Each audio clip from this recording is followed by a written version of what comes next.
आणि याच संदर्भातली अतिशय महत्त्वाची आणि मोठी अपडेट आपण एनडीटीव्ही मराठीवर आता पाहणार आहोत। एसआयटीनं चाकणकरांवर प्रश्नांची सरबत्ती केली आहे। अशोक खरात सोबत केव्हापासून संबंध होते?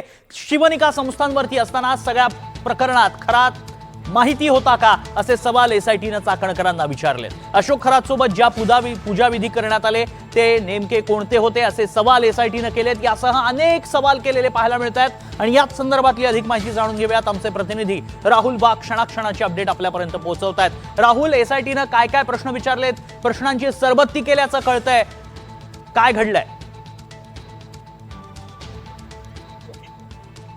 आपण जर बघितलं तर रुपाली चाकणकर हिची गेल्या 5.5 तासापासून चौकशी करण्यात येते।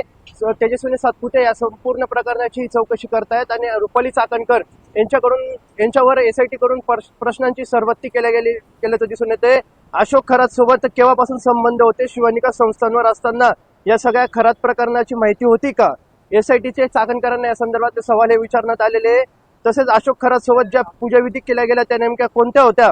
पूजाविधीनेच काही आर्थिक संबंध खरातसोबत जोडले गेले होते का, या संदर्भात देखील प्रश्नही विचारले गेलेले। तसेच अशोक खरातसोबत काढलेले फोटो आणि व्हिडिओ नेमके केव्हाचे आहेत आणि कोणत्या कार्यक्रमात आहेत, या संदर्भात देखील प्रश्न विचारले गेलेले। एक्सक्लुझिव्ह माहिती आता एनडीटीव्ही मराठीच्या हाती लागलेली आहे आणि आपण जर बघितलं तर शिवनिका संस्थांच्या बैठकांमधून नेमके कोणते कामकाज केले जायचे या संदर्भात देखील प्रश्न आता रुपाली चाकणकर यांना विचारले गेलेले।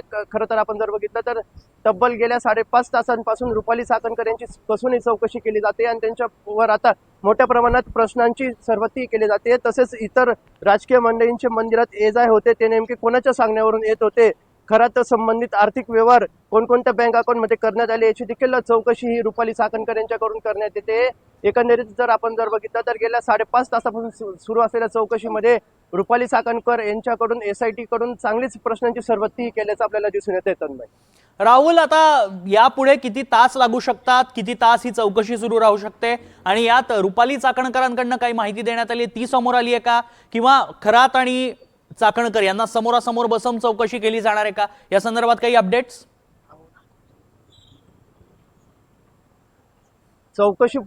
पूर्वी रुपाली चाकणकर यांनी माध्यमांशी संवाद साधताना सांगितलं की मी चौकशीला संपूर्णपणे सहकार्य करणार आहे।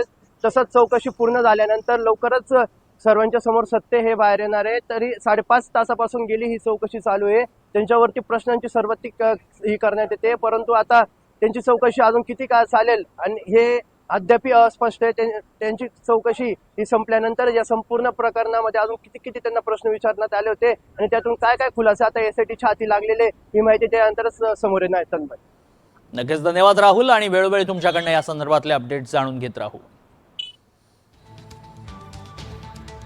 तर खरात प्रकरणामध्ये प्रश्नांची सरबत्ती करण्यात आलेली पाहायला मिळते। रुपाली चाकणकरांवरती अनेक सवाल विचारण्यात येत आहेत आणि या प्रकरणातलं जे मूळ आहे ते शोधण्याचा प्रयत्न एसआयटी कडनं केला जातोय। या प्रकरणात रुपाली चाकणकरांची नेमकी भूमिका काय होती, कशा त्या खराची संपर्कात आल्या आणि आर्थिक व्यवहार काही होते का, या संदर्भातली सगळी चौकशी केली जाते।